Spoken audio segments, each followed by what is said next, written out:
Hello, everyone. Happy Wisdom Wednesday. Wisdom Nugget Wednesday, that is. Um, Today we are going to talk about friendship and what a friend is. And my question to you is, how well are you friending? Yeah. So when I looked up in Google the definition of friend, it says a person with whom you share a bond of mutual affection, trust, and loyalty. So if I look it up in Google, I'm going to then look it up in the Bible dictionary, and I use the Purple Bible Dictionary. And actually, the Purple Bible Dictionary, the electronic one, had in parentheses Webster's 1828 dictionary. So that means that the Purple Bible Dictionary got this definition from that I'm going to read from the Webster's 1828 dictionary. So it reads, one who is attached to another by affection, one who entertains for another sentiments of esteem, respect, and affection, which lead to his desire for his company and to seek to promote his happiness and prosperity. Opposed to foe or enemy. So if you're my friend, your foe or enemy, I'm opposed to. So when I start looking at the church and our friends that we have in church, I got an opinion about it because I think church friendship is lazy. Mm-hmm. So I was looking at a couple scriptures in Proverbs and then John 15:13. So Proverbs 18:24 reads, a man that has friends must show himself friendly, and there is a friend that sticketh closer than a brother. And Proverbs 17:17 reads, a friend loves at all times, and a brother is born for a time of adversity. But then we read John 15:13. Greater love has no one than to lay down one's life for one's friend. When we talk about laying down one's life for one's friend, everyone always goes to unto death. But no, let's talk about laying down our life, such as cutting out time for each other. So if I call you as your friend and you getting dressed to go shopping, do you have the time to stop getting dressed to go shopping, to talk to me, to counsel me, to make sure I'm okay? Do we have time for our friends, or are we only friends when it's time to have fun? So when you and I was, before we became saved, when we was in the world, I think the world knows how to friend a little better than the church knows how to friend. And I say this because I know I'm gonna have a lot of people that disagree, but I say this because I have found personally that sometimes I've seen that the friends in the world stick by you harder than those that you friend when you're saved. Hear me out.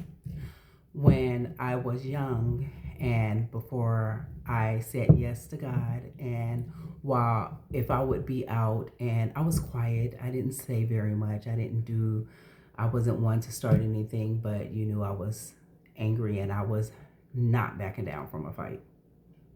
So I had a friend, and that friend, when if I was in another room and they were in an opposite room, and this is just, I'm not saying this happened. I'm not saying this happened.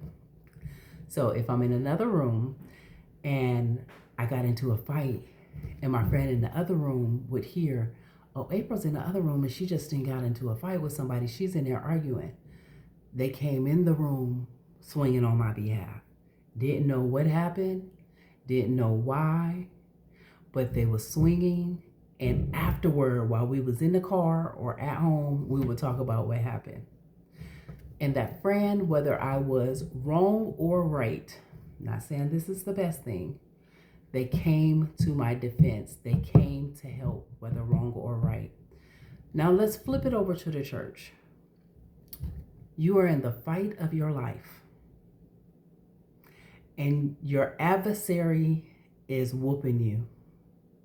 What friend do you have that you can call that will immediately pray with you, that will intercede with you, that will join that fight spiritually with you? I'll wait. Because a lot of times we don't have that. We have friends when it's convenient in the church. We have friends that are there for the fun. And we also have friends in the church that you're my friend in my face, but when you go amongst my enemy or my foe, you're quiet about our friendship. You don't defend me or find what's important to me important to you at that time.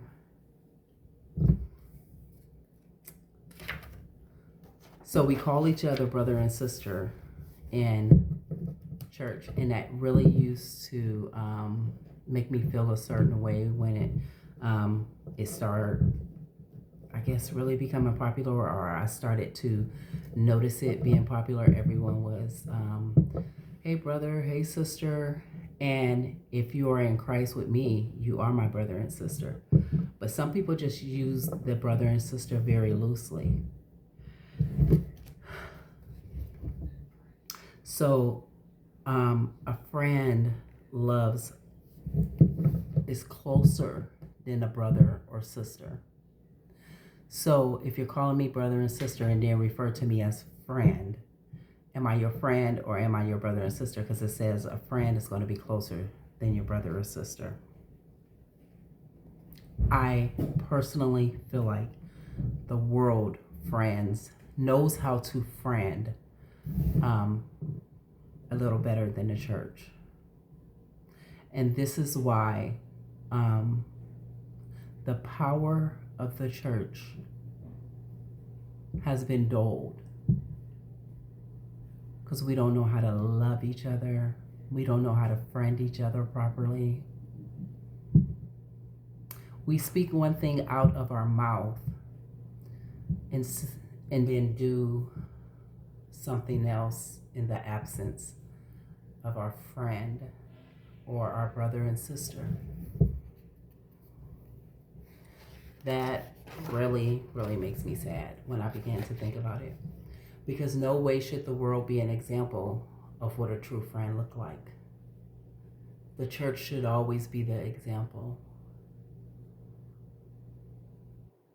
Are you the friend that someone can call and you can lay down your life, stop what you're doing at that time, and pray with them, intercede with them, encourage them, encourage them to prosper, encourage them to move forward? Are you that friend? How well are you friending?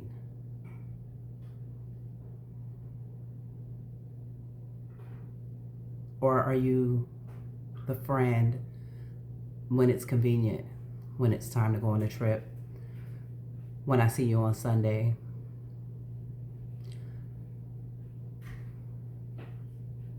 How are we friending?